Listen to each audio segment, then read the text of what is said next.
अच्छा, सूर्य नमस्कार नाम सुनते ही है ना, योग का यही एक आसन सबसे पहले दिमाग में आता है। लगभग हर कोई इसे जानता है, पर सवाल ये है कि क्या ये बस कुछ एक्सरसाइज का एक सेट है या कुछ और भी है। चलिए आज इसी की गहराई में उतरते हैं और समझते हैं इसके पीछे छिपे मतलब को। ये जो 12 आसन है ना, ये ऐसे ही रैंडम नहीं है, बल्कि इन्हें बहुत ही सोच समझकर एक क्रम में पिरोया गया है। मतलब हर एक पोज आपको अगले पोज के लिए तैयार करता है, एक फ्लो बनता है, एक रिदम बनती है, और ये सब मिलकर एक पूरा कंप्लीट वर्कआउट बनाते हैं। तो घूम फिरकर सवाल वही आता है, क्या सूर्य नमस्कार बस सुबह उठकर की जाने वाली एक स्ट्रेचिंग है, या फिर इसकी कहानी कुछ और ही है, कुछ ज्यादा गहरी।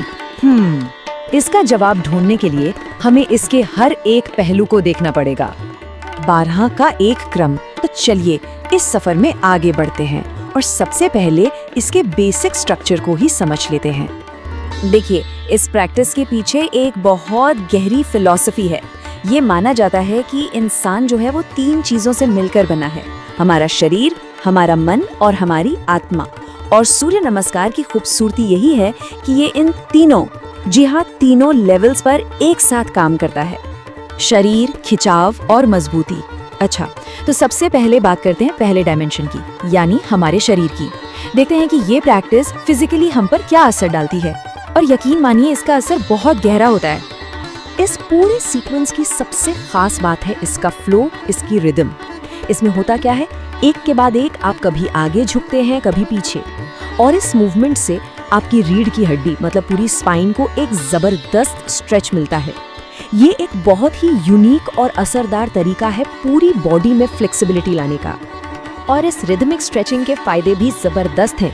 अगर इसे रोज किया जाए तो न सिर्फ बॉडी की फ्लेक्सिबिलिटी बढ़ती है, बल्कि पेट के मसल्स भी स्ट्रॉन्ग होते हैं।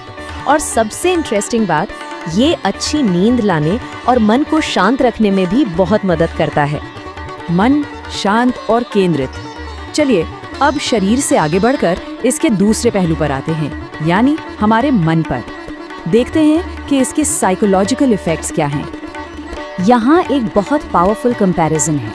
देखिए, एक तरफ है आज की लाइफ का मेंटल स्ट्रेस, जो दिल की बीमारियों की एक बड़ी वजह है, और दूसरी तरफ है योग से मिलने वाला वो सुकून, वो आध्यात्मिक शांति जो मन को एकदम शांत कर देती है।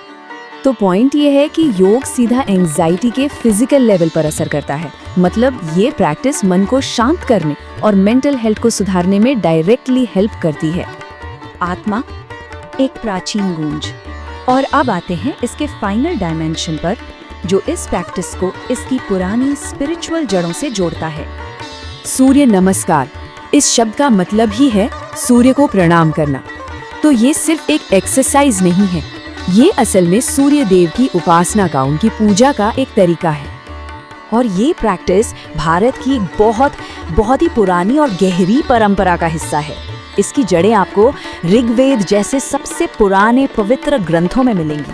मतलब ये सदियों से, अनादिकाल से भारत में होता आ रहा है। तो अगर हम सब कुछ जोड़ कर देखें तो ये प्रैक्टिस सबसे पहले हमारे शरीर पर काम करती है, उसे फ्लेक्सिबल और स्ट्रॉन्ग बनाती है ताकि हम दिन भर एनर्जेटिक महसूस करें।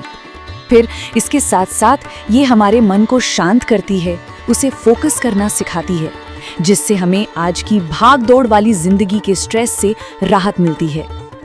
और आखिर में ये हमें हमारी आत्मा से जोड़ती है। ये हमें हमारी गहरी आध्यात्मिक जड़ों की याद दिलाती है और जिंदगी में एक मकसद का एहसास कराती है। एक संपूर्ण अभ्यास। तो चलिए अब इन सारे हिस्सों को एक साथ जोड़ते हैं और देखते हैं कि ये कैसे एक कंप्लीट प्रैक्टिस बन जाती है। इसे एक तरह से मन, शरीर और आत्मा की एक होलिस्टिक थेरेपी कहा जा सकता है। ये एक ऐसी थेरेपी है जो तीनों पर एक साथ काम करती है। तो निचोड़ ये है कि ये प्रैक्टिस 4 पिलर्स पर खड़ी है। पहला, मेंटल पीस, जो हमें फोकस्ड रहने में मदद करता है। दूसरा, फिजिकल फिटनेस, जो हमें एनर्जी देती है।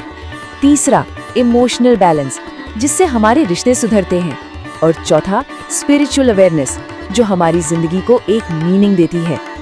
कुल मिलाकर ये किसी भी इंसान के कंप्लीट डेवलपमेंट का एक रास्ता है। तो जैसा कि हमने देखा, ये सिर्फ एक स्ट्रेच नहीं है, ये उससे कहीं ज्यादा है। ये शरीर, मन और आत्मा का मिलन है।